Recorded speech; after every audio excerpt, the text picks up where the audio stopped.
And welcome aboard, everybody. Tonight is tonight we celebrate reaching 6K on stream, and here we have Rossi, a good a good friend, a friend of the Dooleys, a friend of Gooch and Zax, and a good friend to me as well. Welcome again. I just want to say thanks for having me. Can't wait to get it started, and congratulations on reaching 6K. That's a huge milestone. Yeah, I haven't done much to get 6K, in years since the late 2010s and stuff. So, how long have you been doing YouTube? Well, let me think. Almost 14 years. Oh, that's crazy. Yeah, I gotta be honest. I also originally started off with a Yahoo account, but that was back when I was a rookie within the late 2000s, not taking copyright claims seriously. But then, come 2012, when I went to use Gmail, I started going by the name Avengers Rising, which was because of how much I was into the Marvel Avengers cartoon and the live action films back then.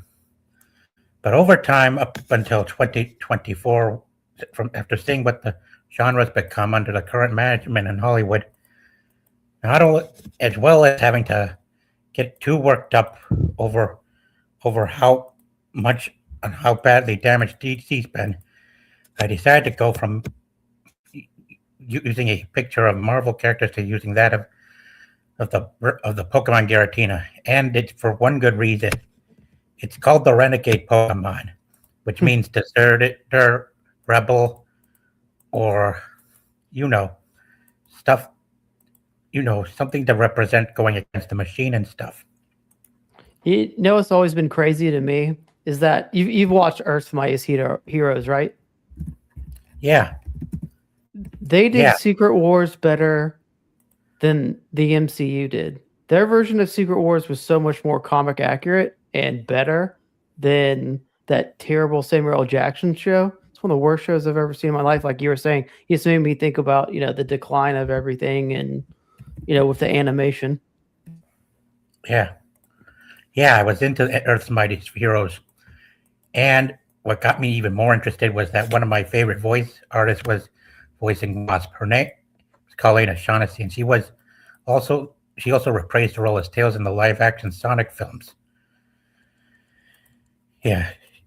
And Pokemon is what introduced me to more of voice acting, but of course, the very first voice actor I was really truly introduced to in life was Robin Williams from a behind the scenes footage from those commercials to the Aladdin and the King of Thieves movie. I don't think I've ever seen that. Yeah, I have. It was quite fun. Saw it 10 years ago when I was out on a trip to pay my attendance to one of my cousin's weddings one time out over by the lake and stuff. Have you ever been to Rochester, Rossi? No. I've never been to New York. I've been to pretty good many states, but I've never been to New York. Well, upstate is better than the tri-state area, because you don't have to worry about so much chaos and so much poverty and stuff around here in the western parts compared to the big cities. Yeah, like the cat's tails and all that kind of stuff. Yeah, I know. Anyway, figure since I reached 6K, we could talk about 6 things in entertainment tonight. Starting with what we're about to get, and hopefully after 40 plus years of constant delay from the studio. Something that's been really on my mind since 2022. And that would be the ultimate unveiling and introduction into live action of that of Superman's greatest overall foe. And I'm not talking Lex Luthor. I'm talking about the other one, who's kind of bald like Superman. But hang on, just need to get the right thing up. Sorry about that. No problem. Yeah. Let me just get the right screen up. Here we are. James Gunn having finally cast someone for the role of Brainiac. He actually looks like that picture right there too, which is really great. Yeah, and the actor who's been cast to play Brainiac is authentic German. He is from Germany. Sure, not many say people I've know. never seen him in anything. Yeah, but there was one American movie he appeared in just before Man of Tomorrow as Brainiac, and it was with a certain director. It was It was directed by the same person who directed the first two Batman movies of the '90s, who failed to get the chance to do. Who failed to get the chance to do Superman Lives, and that was the movie Dumbo by Tim Burton. Yeah, Tim Burton. That's crazy. Yeah, I'm also kind of aware of the parallels that we're facing right now compared to what happened back in the '80s and the past. But I'm kind of hoping this one actually makes it through to filming and onto the screens, because there were 4 Superman movies that were released starring Christopher Reeves, and the 5th, which he did not appear in, never got made. It was supposed to feature Nicolas Cage as Superman, but yeah, the clips of that are great. Yep, there was too much. There was too much holding the studio back. So many constraints, so much mismatches of who Tim Burton wanted to work with. Oh, hang on, I'll be right back.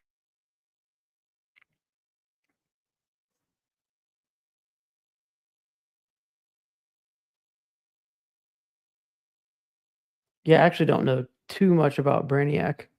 It's one of those things I can't wait to learn about from the DCU if it lives on during the Netflix era.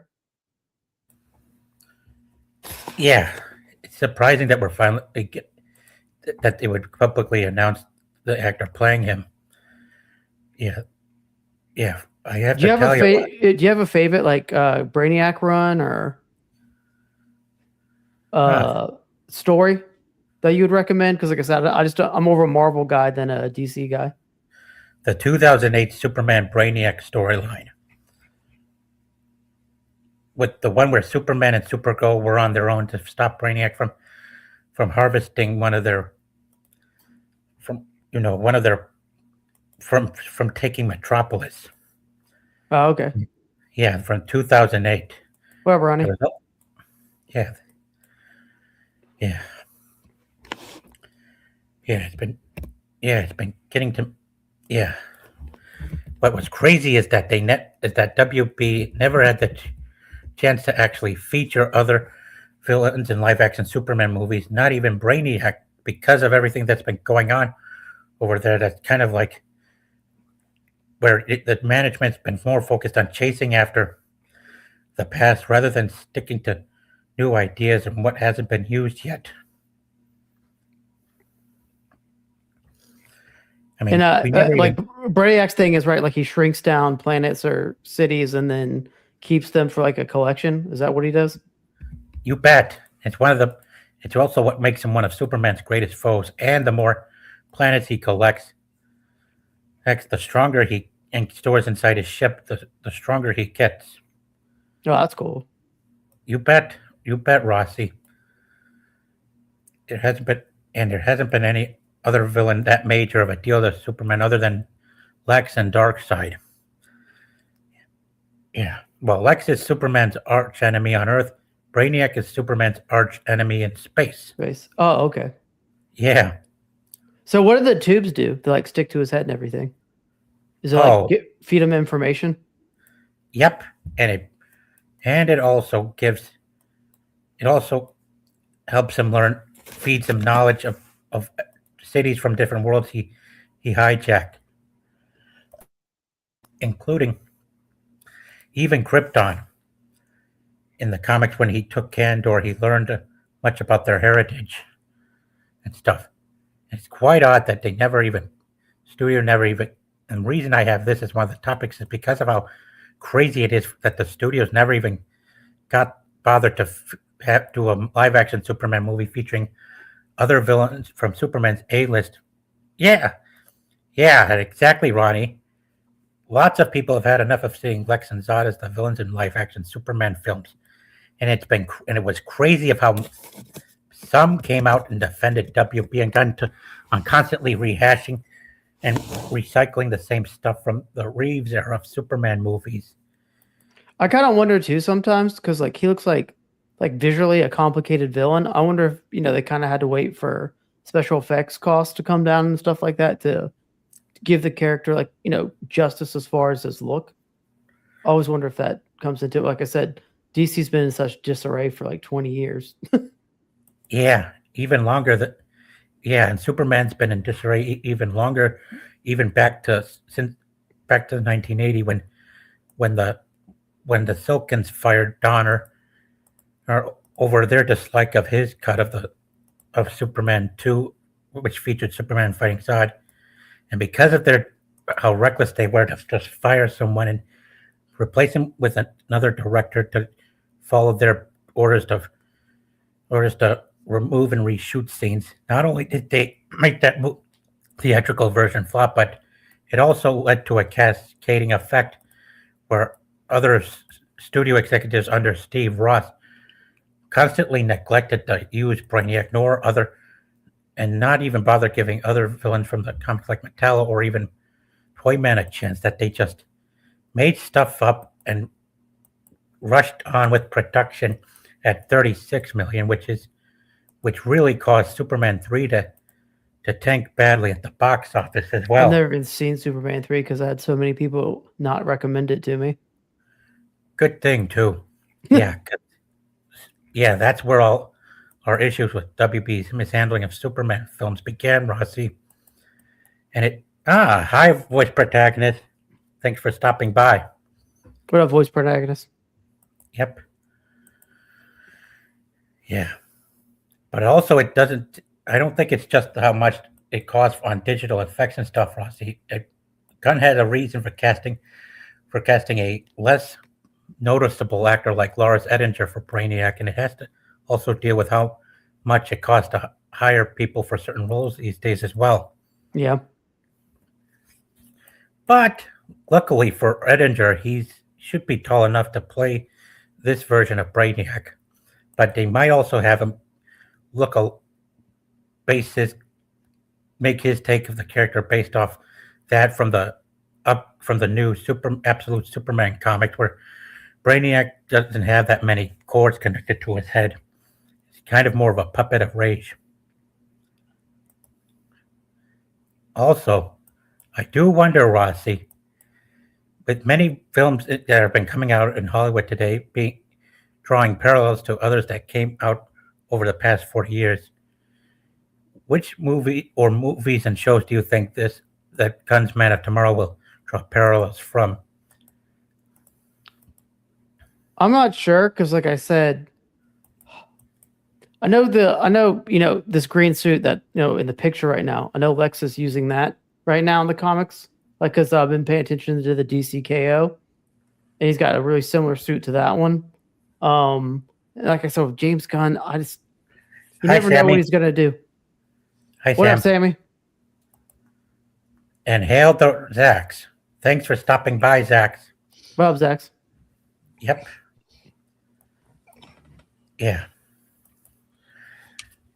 So, Sammy. Oh, are you muted?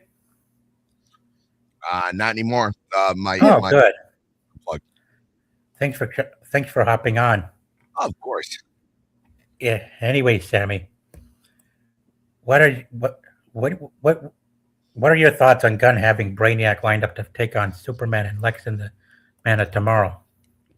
I mean, this is a storyline and character that people have been begging for years. I just don't know if Gunn is the guy to give us the end all say all of this storyline. They have it all lined up with like why Supergirl is like traumatized, and that gives her room to grow and everything. I just see a part where it's supposed to be serious, and we learn about how Brainiac is, and then James Gunn just wants to flaunt his vinyl collection, and it's not going to come across very well at all. Yeah, and he's adding that what is it, Maximus character? That female that's like going to be gooning over Superman for his Maxima. genetics. Yeah, Maxima. Yeah, and that's such a Gun thing too. It's like a Gun premise. I mean, that is a part that's been around in the comics. Like it's not out of the ordinary to think that like women would simp for Superman, but like you haven't established the entire world Superman lives in yet. So like this person who just simping for Superman, who's going to disrupt everything, you're already disrupting something that you haven't established. Is she in the main storyline for Man of Tomorrow? I don't remember if she's in Man of Tomorrow. She's definitely in the animated series. I mean, she's a character that basically is like Superman is the ultimate male specimen. I would like to mate with that person. You can throw that person in at any time, but like you're already throwing this in before you establish the world that Superman lives in. Like it's just a dumb thing to do. It not even because it's that character's bad. It's like you haven't given the world enough respect to inject this character in yet. It was so funny. Everybody thought the casting was for Wonder Woman because it said like strong, tall woman, and it turns out to be this character. Yeah. No, Maxima's a cool character. Like I'm I wish there was a well-built redhead like traveling across the galaxy just to get my seed. Yeah. That's her sole point. But like if you don't set her up well, it's just going to be weird because like she's going to do that from the gate. You should probably establish the world that Superman lives in, and I mean have some sort of relationship between. Well, what I'm worried about, because like I said, this is such a Gun character that he's gonna like punch her up and make her all goofy and simp after Superman the whole time. You're gonna be like, what does this have to do with the movie? Like that kind of thing. Yeah, that's what Gunn does. That's what I'm worried about. This is like a Gunn character. This is 100%. What a cool looking character, though. Yeah, like I said, you could have done well to pepper this character in after like 2 movies, right? Because it's just a problem for Superman to have. But it's not, it's like with Batman, like certain characters are better when a main villain like sets up a problem and then another villain just like gets in the way, like the Mad Hatter or Mr. Freeze. Guys like that are great because they have their own motives. Yeah. Her motive is to bang Superman. So like we don't know like what she's going, you know what I mean? But after like 2 or 3 movies, we don't have to care because that character will be well established. If you're going right in, like we got is like being nice is the new punk rock, and I don't see it going well. Yeah, I know. But Maxima is also said to be a rival love interest. Is also said to be a rival of Lois when it comes to being a love interest and stuff. Yeah, she was also from the anime. No, she is. Her whole goal is to have sex with Superman. That's it. She wants to breed with Superman. Yeah. Yeah. I mean, it's not a bad deal. You have to learn why that's a bad deal. You're not going to be able to concentrate on that enough. She's also like crazy superpowered, where it's not like when you tell her to go kick rocks, she'll kick a rock and it'll go through a continent. Like she's super strong. Wow. Yeah. Yeah, Maxima is quite. Yeah. What you were saying? No, I'm just saying, like, they're not going to pay enough attention to this character and why this character's cool. Like, she is incredibly powerful. You have to establish that, or otherwise, it's just going to be some red-haired girl like bugging Superman to breed with her. Like, I don't think that's a great place to jump off with. Like, you should introduce her, like, like Mr. Mixie Splittalick or things like that. Like, those are things that you get to after you've established the character. Yeah, like after you put a Batman and Wonder Woman in your universe, that might be a good idea.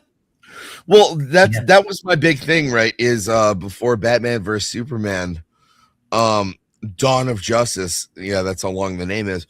I remember before going to see that in theaters, like writing or watching Man of Steel again, going like, oh my God, they're introducing all of these things. But in this movie, this initial film, they don't explain any of it. This is going to be an inherently bad movie just from like the amount of explanation you're going to need just to move forward with the plot. Like there's so many ways to do this organically. All you have to do is just slowly introduce these, characters. I only saw the theatrical cut for that, and it was so boring. Supposedly the director's cut's better for Dawn of Justice or Yawn of Justice, but it's a little better, but like there's still some really dumb choices. And the only thing that it really has going for it is the Batman warehouse scene. Yeah, Ronnie, like that's what I think. Should just be played up for comedy. Should be used as something that break up, the seriousness in between Brainiac and. Well, there very much is that like a Silver Age kind of like these characters are silly, and that's why I said like Mr. Minixaplick and all those ones. She's very much kind of like that. Like I said, her main thing is to let Superman put a baby in her. That's not a joke. That's what that is. She's also incredibly powerful. If you let that build up through a couple of movies and let her main goal be known, that's one thing. But like if you want to go straight comedy, you could do it right away, and she could do it. It's also weird, and it's not going to sell a lot of action figures. Right. Yeah, this is what the movie is now rumored to be based off of. That's Superman, not great. Panic in the Sky. Yeah. You ever heard of that? I have. No, I've never heard of it. Yeah, it's an interesting one. This could be what Gunn's going to have his movie be based off of, inspired by. Yeah, it's weird. It's like the John Bryan era of Superman, which like it's my favorite. It's what I know. It's just like the Dan Jurgens era. You really get a lot of that, but there is a lot going on there, so you take what you want from that, and it just seems like he's just taking all like weird stuff and throwing it in at once. It's like I said, it was like, why don't we have a superpowered redhead who just only wants to breed Superman? Yeah.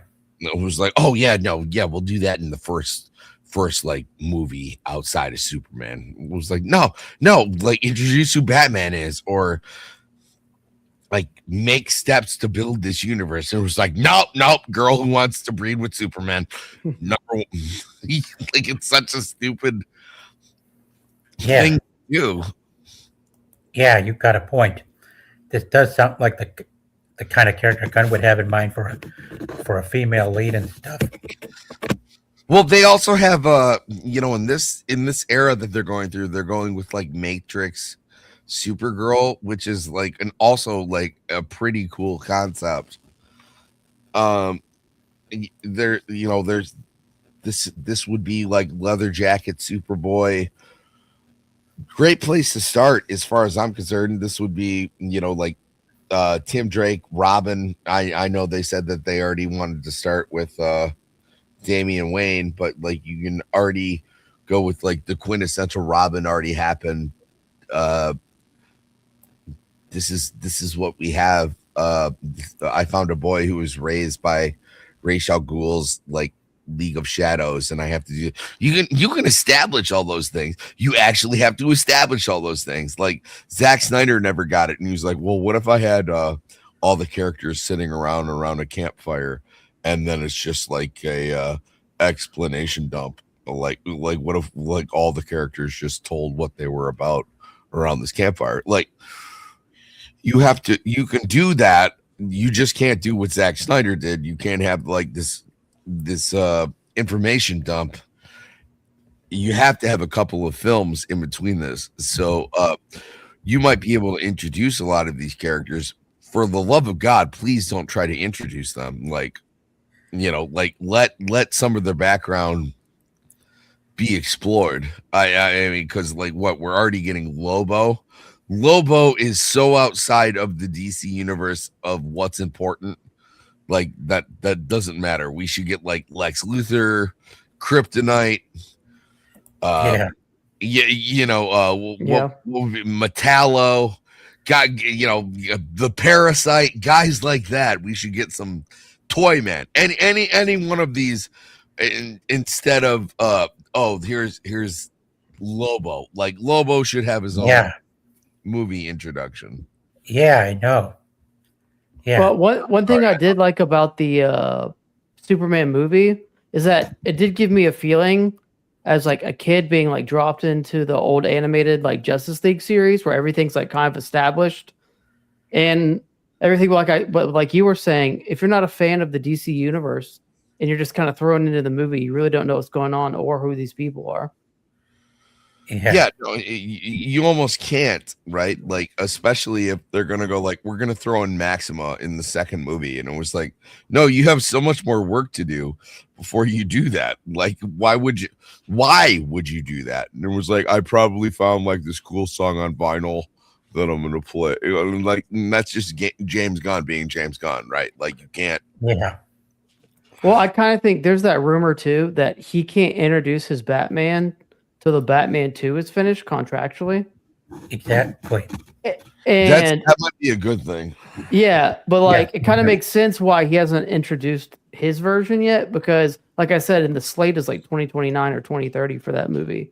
So he kind of did during what was the monster show. Like you saw like a Creature Commandos. Yeah, it was like a Creature Commandos. You saw like a flash of him, but like I never held that to being like total canon, right? Like, same here. Let's give that time, and I have no problem with that. I would rather them form fit, because Batman's a versatile character, right? Like you can get whatever you want really out of Batman. Let him fit to the world that you're building, but by all means, please build the world before you just like throw him in. Because who would you cast for Batman? It's hard to say just seeing like Superman, because like they didn't do a great job of establishing like the rules of the world, right? Like if I was going just cold, there was a couple guys on the chopping block. I can't remember their name. They were, one of them was like actually he's the Skelenar. What? Brendan Skelenar. Is that the dude from Supernatural? No. The dude from Supernatural. Yeah, I know who you're talking about. Yeah, he did his own shoot. Jensen Ankles. Thank you. Jensen Ankles would be great in the world that they're establishing now, because like he has the ability, like especially like off of shows like Supernatural and everything like that, the ability to he looks cool. He's got the jawline, which obviously when you're playing Batman, that's the big thing, but like he'll have the ability to keep it campy enough where, I mean, if you're already starting out where we're like, hey, we want Maxima in the second movie, it was like we're already going like full insanity. So like we need someone who's going to be able to jump right in. I would believe that Jensen Ankles had been studying throughout the years and like, well, Maxima, yeah, she's super strong, and he had that look. I'm fine with that. The other guy too, from Reacher, would have been fine if you Alan if you Rickman. did it. Yeah. Yeah, if you did it the right way. I now think he's more too muscle bound to do certain things that you're gonna want him to do. But he would have been a nice touch, like especially like season 1 of Reacher. That would have been fine. But there's really no one that I could pick that would be out of what you would really want. It was like it's really the jawline, and if you could do the serious voice, like it doesn't have to be that. The writing has to be good, right? Like it really doesn't matter. Everybody could be a good vessel for Batman. The writing is what it takes to get it to be upper level. Like George Clooney could have been a much better Batman. Yeah. It's just like, they were just like, hey, no one was like, hey man, stop smiling. Like he didn't have good direction. Anyway, who would you expect Gunn to pick to play this chick, Maxima, for the movie? Oh my God. Moxie. Yeah. I'm gonna say Moxie Redhead. Yeah. Moxie for sure. I don't know if any maybe the lady who played Nebula. I mean, she's how tall is she? Yeah, she's 5'9". She's really tall. That's the thing about Maxima. Maxima, that's something that they always get wrong about Wonder Woman, right? Like Wonder Woman needs to like be in stature, like with Superman. I think she might be 5'11". Well, Superman, I think canonically is like 6'4". Batman's like 6'2". She needs to be at like 6'3", where she can like look. So like you actually need an Amazon woman. I mean, you don't need to do that, obviously, with movies. You can have people in like weird size shoes and everything. I think canonically Wonder Woman is very tall, but if you're going with Maxima needs to be like the same size as Superman. Like she wants to give Superman the snoo. Like that's what she wants. Yeah. I was thinking Isa Gonzalez, but you're quite right about that, Sammy 3-Pete. I would have to find someone tall as Corn Sweat for this part. Yeah. And Corn Sweat's the tallest one to play Superman, right? Like, the Cavill's not that big. Or is it still Christopher Reeve? Can't tell. I think Christopher Reeve was like 6'4". Yeah.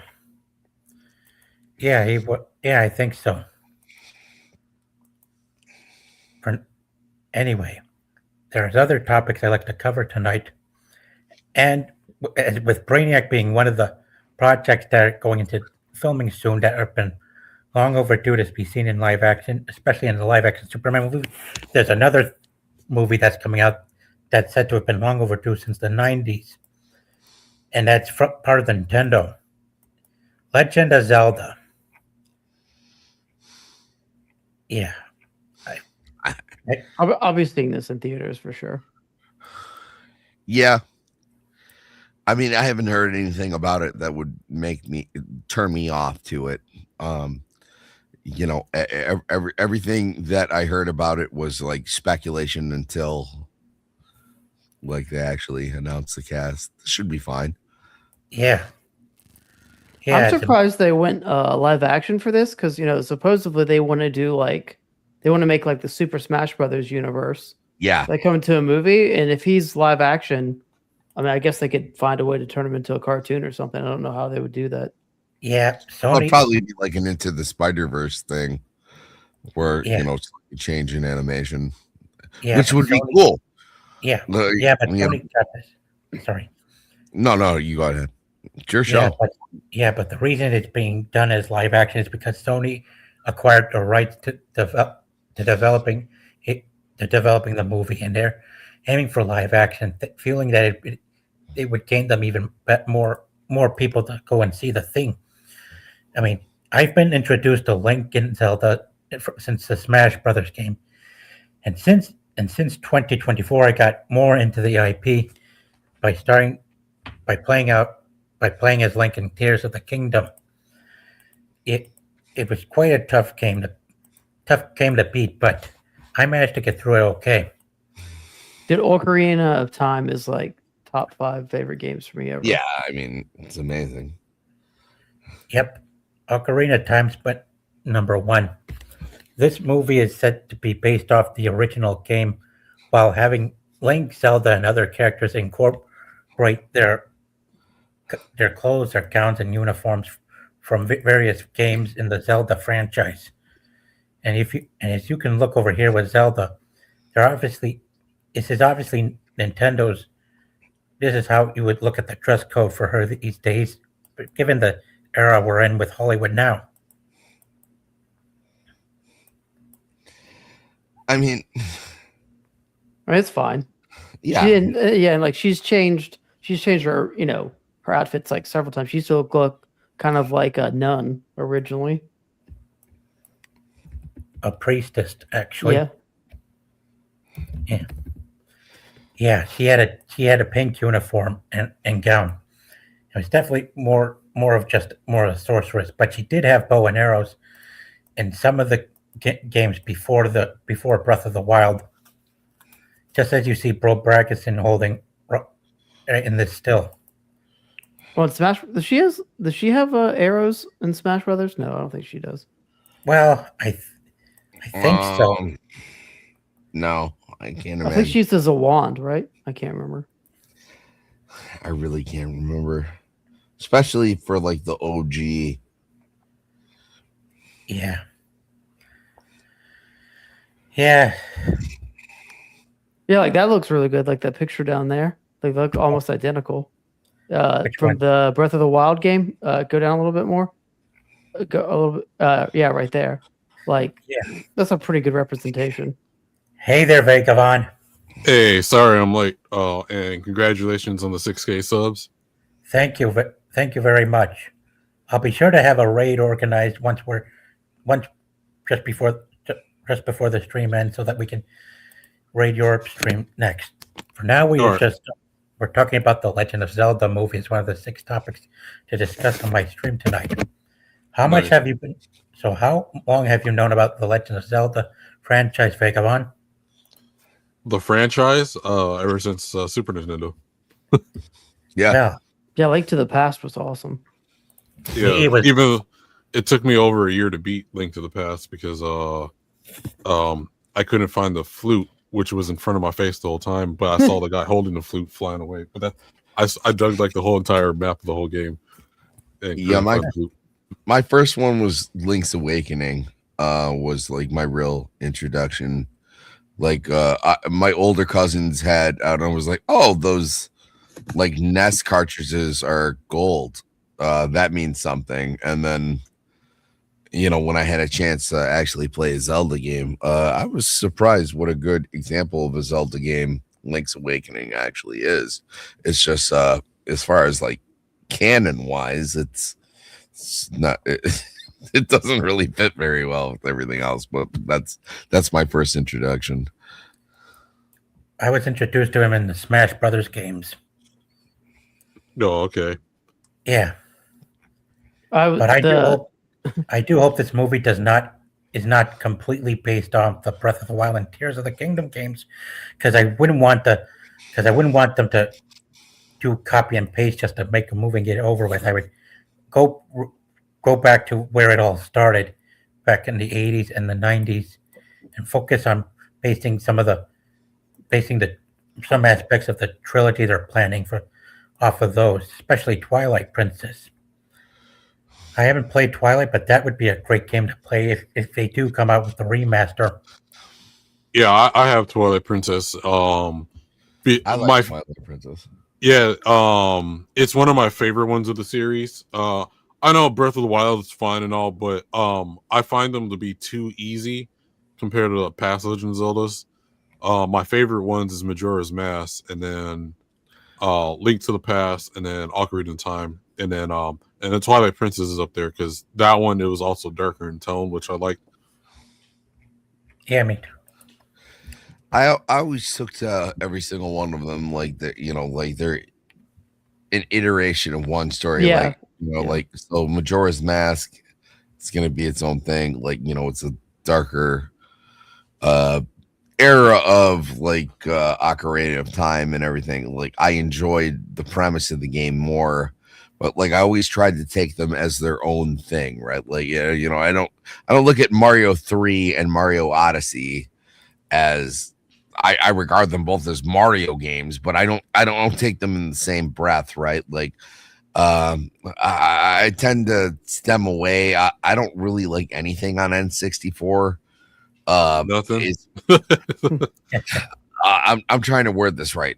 There are awesome games that came out on N64. I just don't like revisiting them because I hate like the controller scheme and things like that. It doesn't mean that at the time I didn't have a good time playing them.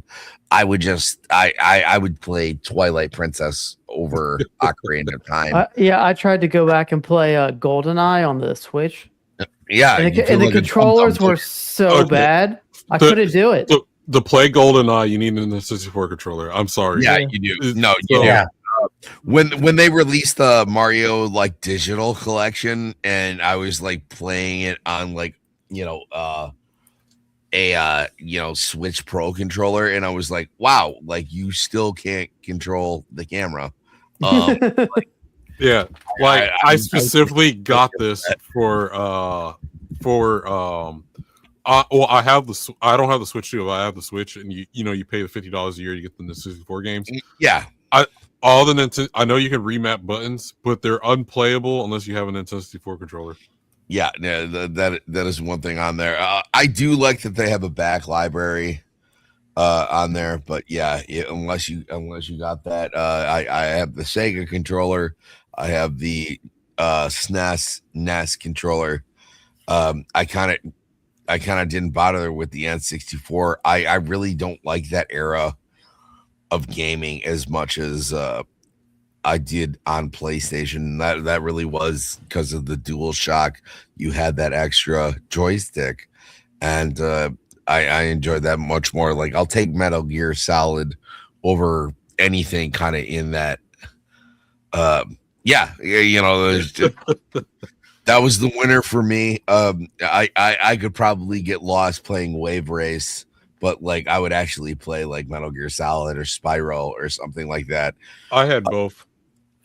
Yeah, I played both. I just thought that's an area where PlayStation won, right? Like I hated the N64. You know what the tiebreaker for me was between the two systems was the loading on the first PlayStation was so long. Oh my God. I was like, dude, I can't do this. I was like, I can't load for 2 minutes to play Metal Gear Solid in between games. Like, yeah, heaven forbid it's like a boss character that you had to fight over and over and over again. Yeah. But like you lost, you had to like sit there for like 2.5 minutes for it to load up again. Yeah, that's true. But also, this is also who Sony wants to use as the villain for the Zelda movie, and it's the original from 1986, known as Ganon. He's a boar of a Dark Lord, I can tell you that. I mean, this is who he started out with, just as plain Ganon, just before they decided to make him a villain with 2 different forms. Yeah, it was so strange when they did that. But like Sammy was saying, they kind of make them their own contained stories each time. Mm-hmm. Yeah, so you can do the Ganondorf thing. So that was another thing in Breath of the Wild where we had to like sneak into like Ganondorf's village, like dressed in drag, and you're like, okay, so like it's a big deal when a man is born in this village, and you're like, well, that man's gonna be Ganondorf. Like you got that, but like you're already, what do they call it? Like the Dread Ganon. Like you already got like the giant pig god. Yeah.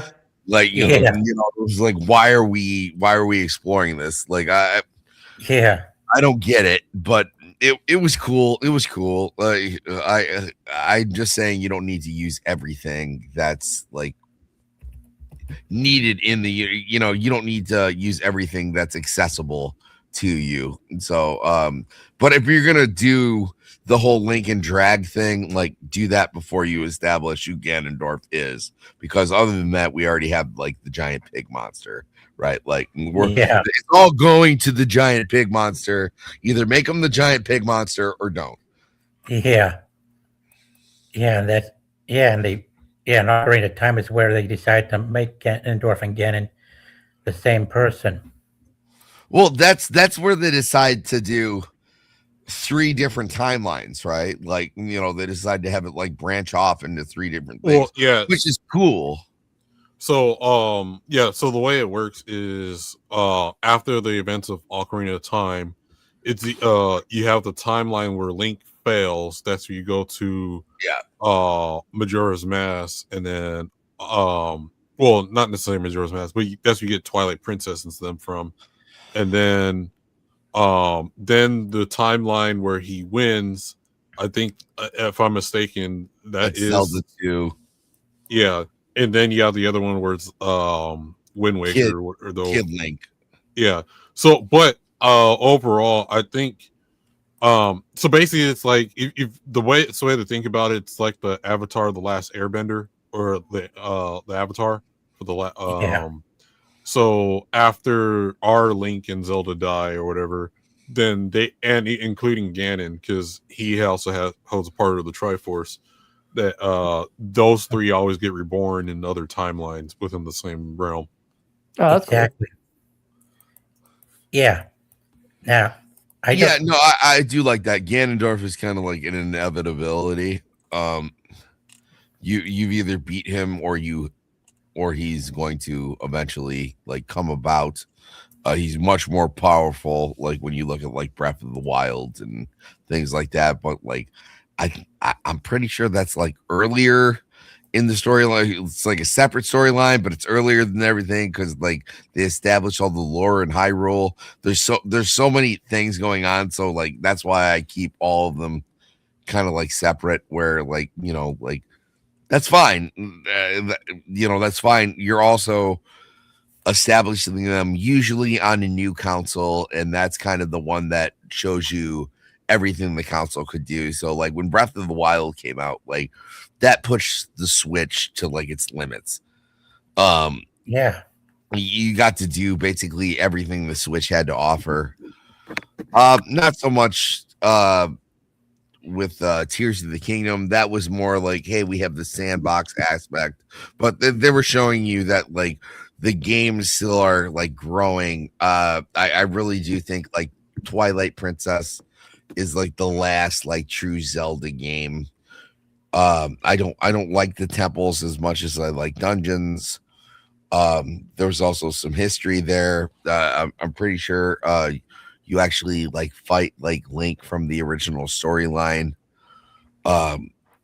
as he's like a corpse or something. But I'm saying like it's all kind of tied in. It gets really murky when you get to like Breath of the Wild and shit. So not that I care. It doesn't have to have some like really tight continuity, but they kind of split the canons into two different beings, and since they came to Breath of the Wild. But I also came upon this last year where it looks like an enhanced battle version of Link's fight with Ganon in Ocarina of Time. Let's check it out.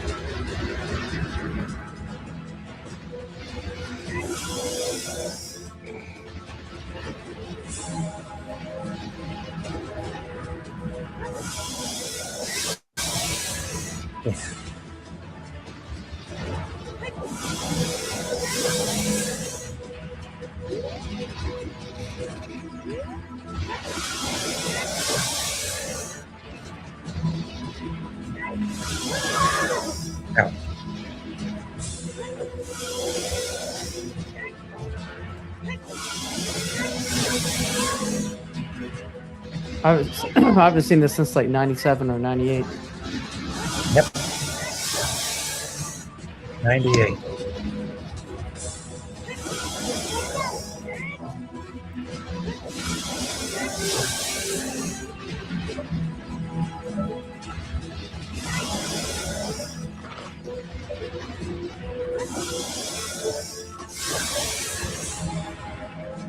You said someone remade this? Oh yeah, it's definitely upscaled. Yeah. I mean, I get the enthusiasm when people do that. I mean, I don't see the point of like trying to sometimes I think they just relaunch the game sometimes in its old glory. So I agree. Yeah, same here. Well, like I said, when they did that with the Mario digital collection, like when that came out, and they said like, "Hey, this will be the first like iteration on this new console that you can buy." Mario 64. I was expecting like a couple of things. It was like all you really had to do is fix the camera aspect, and that would have been like a perfect re-release of that for me. Now I know they're trying to release it where it's upscaled, and I still don't know if they're going to do that. And it's like, no, dude, I'd be able to blow through that game a lot more if the things that haven't been troubling me since I played these games originally, which were a limitation on the games. I would much rather, if you're going to upscale the game and change it up, then fix the fucking camera. But I don't necessarily need that. Like, I was just as happy when I did buy the digital one and it was just Mario 64 on there. It was like, well, that aspect is just as frustrating as when I played it in 97. Get good. That's just part of the game I don't like. I'm willing to do that and play it again, and it's fun to have that and know that it's at my disposal. I did the same thing with like Metal Gear Solid. Like, I didn't care when I was playing like the original iterations and it was like, oh, this is tough, and the bad guys respawning. Like, that's the game. Do you want to play the game or do you not want to play the game? I get it, but Yep. just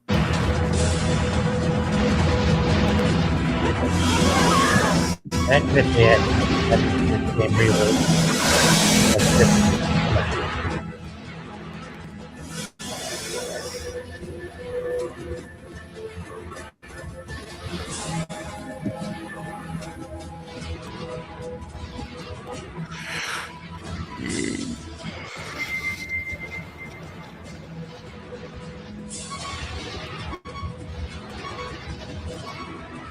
I'll be right back. I have to install something on my computer.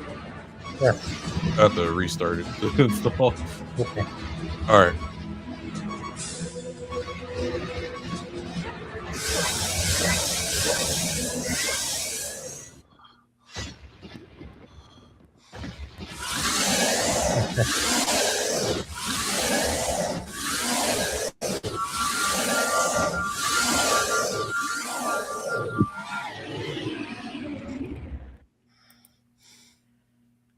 Well, that was cool. Yeah, that's the version that's in Smash Brothers. Yep. Exactly. Now there's another game we should also cover, which has been constantly delayed due to the management that's been going on over at Rockstar. And here it is, Grand Theft Auto 6. What got my attention, besides the Latina and the white guy being in a relationship, was mostly the fact that these people at the studio can't seem to get it done with the game and have it released on as they promised this year. Because really, what other than the ideology, what could possibly be going on that's making these people hold back from releasing it as scheduled? Well, I think after Cyberpunk, game studios are just so worried about tanking a game that they want to put it out fully finished. And I think they keep putting out a deadline and they think they can make it and they can't make it. I think that's the real issue. Yeah, I mean, I wouldn't be surprised if they had like a fake leg counting watch, because like they were just when they decided they didn't want to advertise that game anymore. Like, they didn't just get rid of it. They saw that it was almost like impossible to get, so like I thought that was a interesting thing where you were trying to find that landfill where they buried all those copies of ET. And I also think that there's other games that should have joined them. I haven't played one since Vice City, so it doesn't matter. You're not going to be able to play this game until like you're up for retirement. Like, it's like Skyrim when you think of like when it originally came out. Like what Skyrim came out on 360, right? Yeah, that's correct. Yeah. Yeah, that's fucking crazy. Like you've had 3 to 4 chances to releasing it on a new platform. You have not done so. Yeah, they said the average AAA game now takes 7 years to complete, which is insane. Yeah, this is like we're going on 20. Yeah, something like that. But also, Lou, congratulations, buddy. I gotta get going. I got some other things I have to attend to tonight. But I would be remiss if I didn't stop in and tell you that I'm proud of you, and I think the sky's the limit, brother. Your channel, I hope it keeps growing, and I hope you reap all the benefits for that. I hope the next thing that happens to you is you get like a $500 super chat. That would be. Thanks, Sam. All right, buddy. Take care. I'll see you, Sammy. Take it easy. Rossi, I'll see you at MechaCon. All right, see you, bud. All right, bye, buddy. Take care. Yep.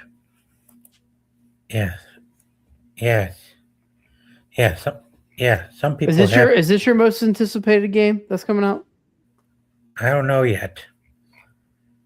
There's a lot that's coming out that I'm looking to check out, but for me, my most look forward to is probably Fate of the Jedi, but that's just like holding against hope. That's anything like the old games, but yeah,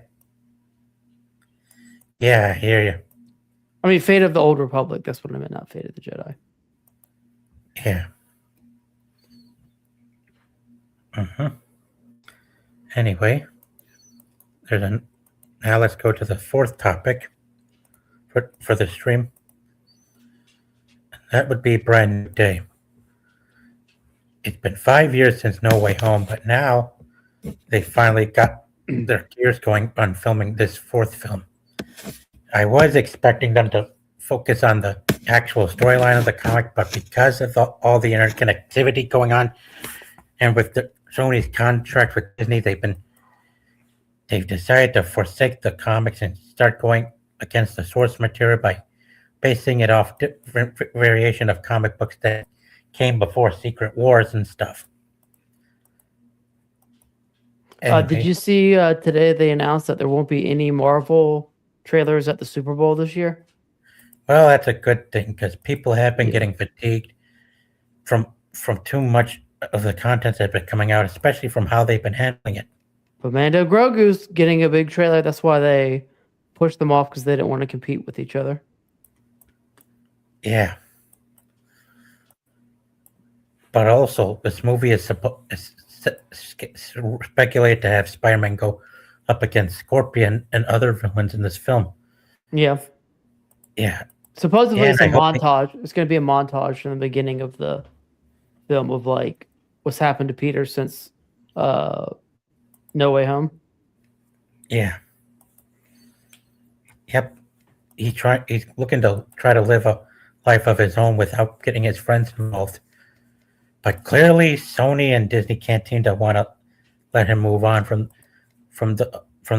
his friends and stuff. And because of DEI and other various factors at the studios that are keeping them from literally progressing, they decided to go backwards.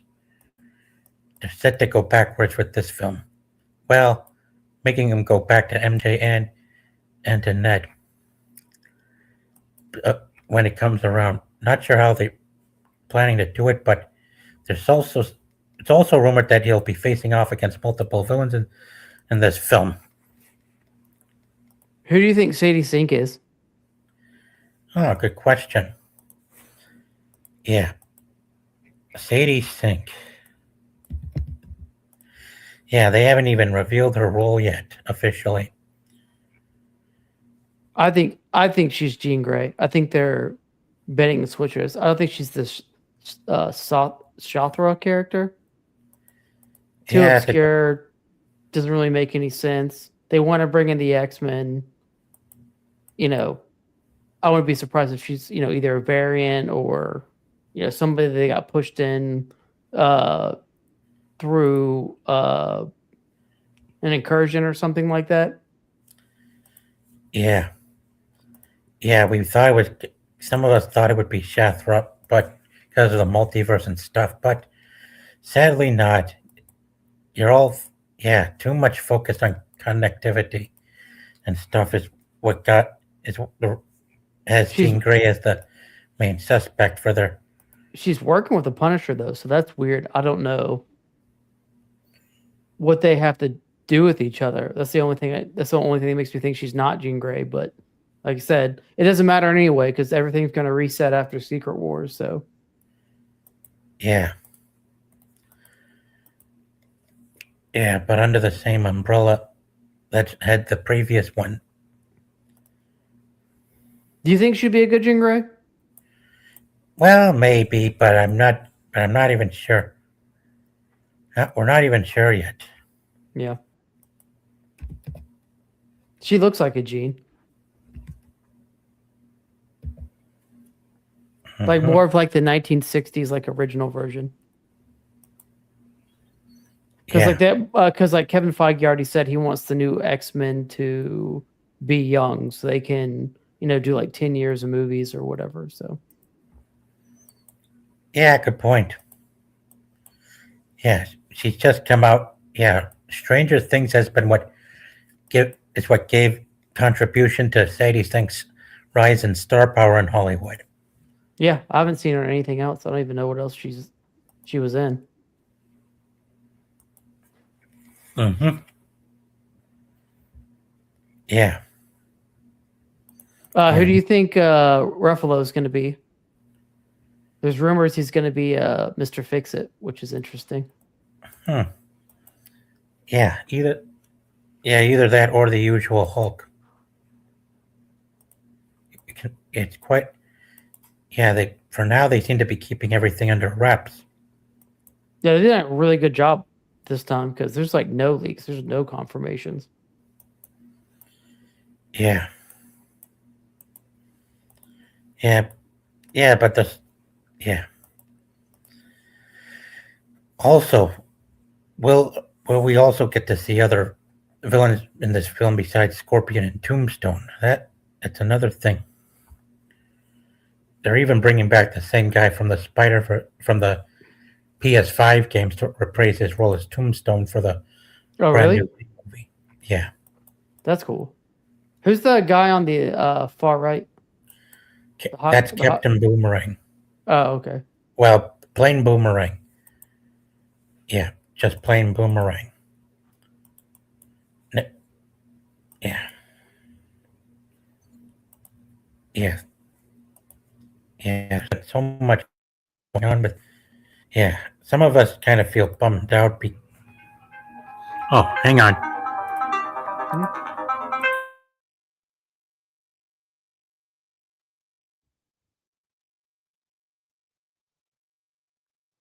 Sorry, that was my phone. It was just a message. No problem. Yeah. Yeah, like I said, I just don't. There's just so little information about this movie that, like I said, there's really nothing to go off of yet. Like I said, the supposed rumor is that all these villains are going to be in like the first 15 minutes as like a montage, and then it moves into like the main plot line, you know, Sadie Sink and the Punisher and the Hulk. Yeah. Yeah, I mean, yeah. And God, and- it better not be Professor Hulk. Yeah, I hear you. I mean, yeah, Marvel's ever since Disney got a hold of these properties, Marvel's been taking much of their eye off the ball, all because they've been more focused on on appealing too much to children than to everybody. Yeah.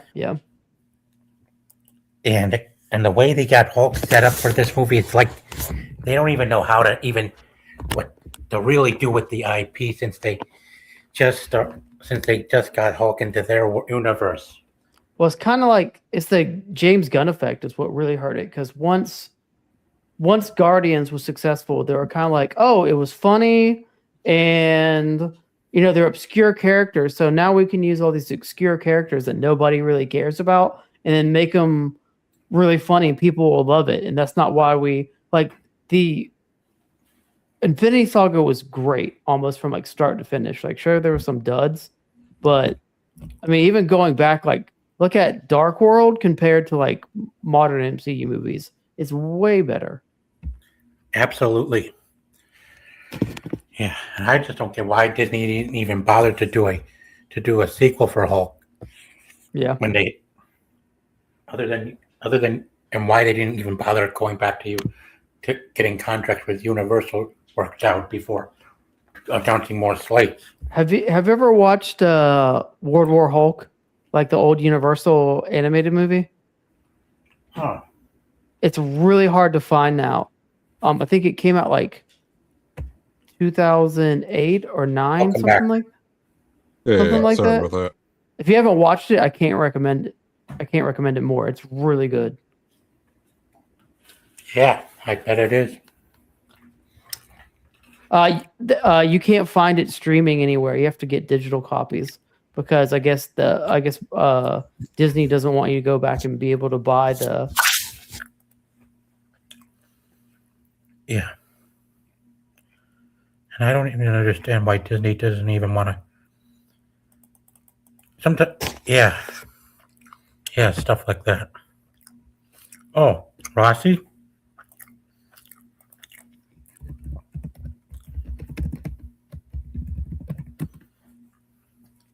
Hang on.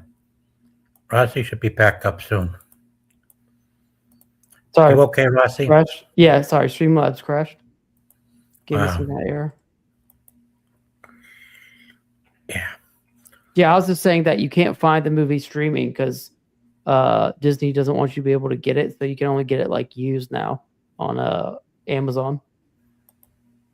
Yeah, that too. It's where I had to find other movies you can't find on multiple streaming platforms as well. Also, Ultimate Alliance was like that, the original. Yep. Very true.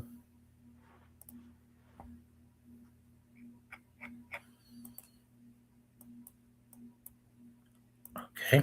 I do think his suit looks pretty cool, though. It's probably my favorite suit that they've done out of the Marvel ones. I didn't like the black and red, but Yeah.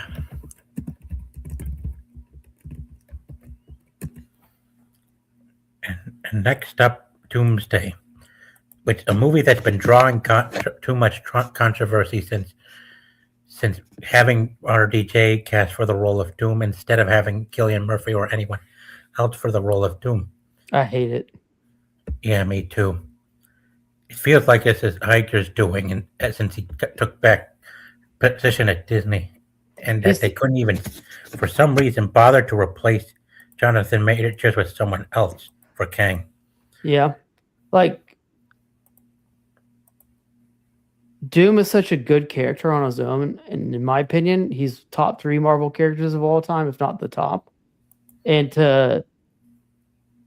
I've had casual fans, like my friends, tell me, this seems like a cash grab getting RDJ back. And so, like, they're not, like, a lot of them aren't even sold on it. But also, I kind of think, too, it's kind of a double-edged sword. If they didn't have him in it, I don't know how many people would go see it because they've hurt their brand recognition so much. Yeah, it did. Yeah, it's continuing to hurt their brand even more. The more they keep retconning stuff like this. Retcons have been quite a problem with Marvel under Disney since Iron Man 3 when they chose not to base them off that from the source materials, but to exploit them as a tool from the Dark Knight trilogy, just to draw in movie covers from Nolan's movies. It's kind of a waste. Yeah, and it's quite a waste of how they're handling Doom here as well, making him RDJ, Tony Stark. My God. My least favorite thing that they've done, like we talked about this last time I was on, was making Ultron more like Tony Stark than Hank Pym. Yeah. Yeah, no, Hank Pym wouldn't even bother to put Michael Douglas in it to work on that thing with him. It's like something was holding him back or something. What do you think, Vagabond? Yeah, I'm sorry, I missed the question a little bit. I mean, for the what was the question for the Avengers? Yeah. Well, how is it that they continue to keep going down this road of retconning characters and not basing them properly and evenly off their source material counterpart? Well, one, they don't care. So all they're doing is buying IPs and making them it is not just Marvel and DC, for just Marvel DC. A lot of it, like a big example is when what's his name was told not to read the source material from for Peacemaker. Secret Invasion. Yeah. So but most of these guys are just hired and they're just it's really just it's just pet projects, and then they just slap IP on top of it. And they look through an encyclopedia. They don't really care about the source material, and that's most likely why.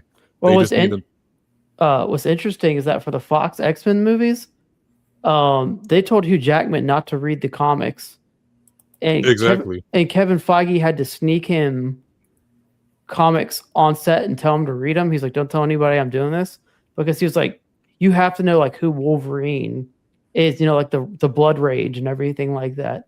To play him. Like, yeah, it's crazy that Disney tries to do that all the time. Yeah.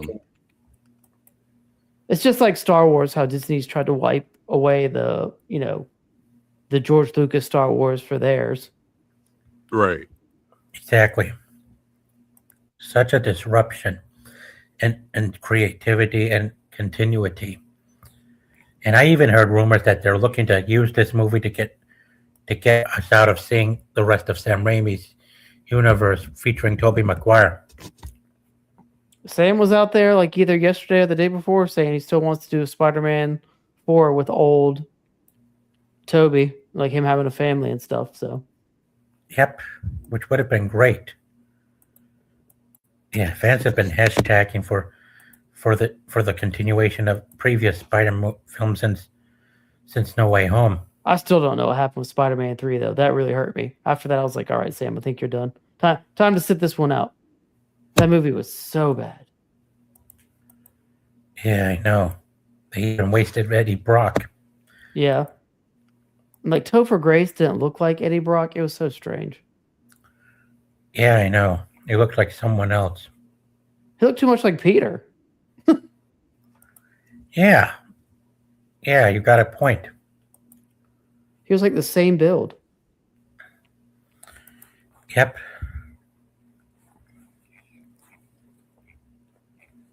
Spider-Man 2 is definitely the best by far. And you also even got to wonder how much this movie overall is going to cost on its budget. I mean, right now it's gone up past $450 million, but could it really end up being $1 billion to make? With all these promotions and stuff, all this casting and all these reshoots. They, seeming like they're going to make Secret Wars a 2-part movie now. Yeah, that could be the case too. And they say that Doomsday will be about 3 hours and 45 minutes, but will people even be able to hang around that long? I remember Infinity War was so good because I think that was about 3 hours, right? Right, about 3 hours. It was so good when it ended. I couldn't believe it. Like time passed so quick. I wasn't a big fan of Endgame. I was kind of disappointed in Endgame.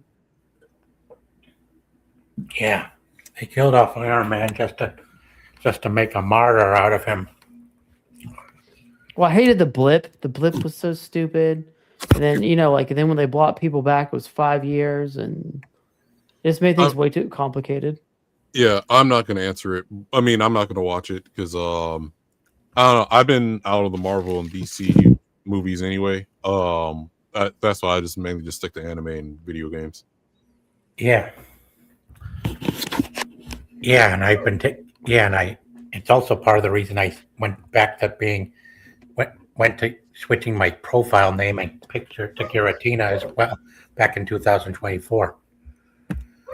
Yeah. Mm-hmm. Too much has gotten aggravating with the genre since the early 2010s and stuff, even 2015.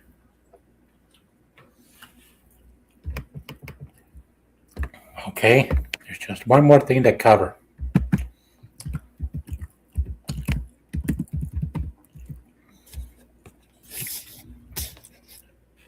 Netflix debut.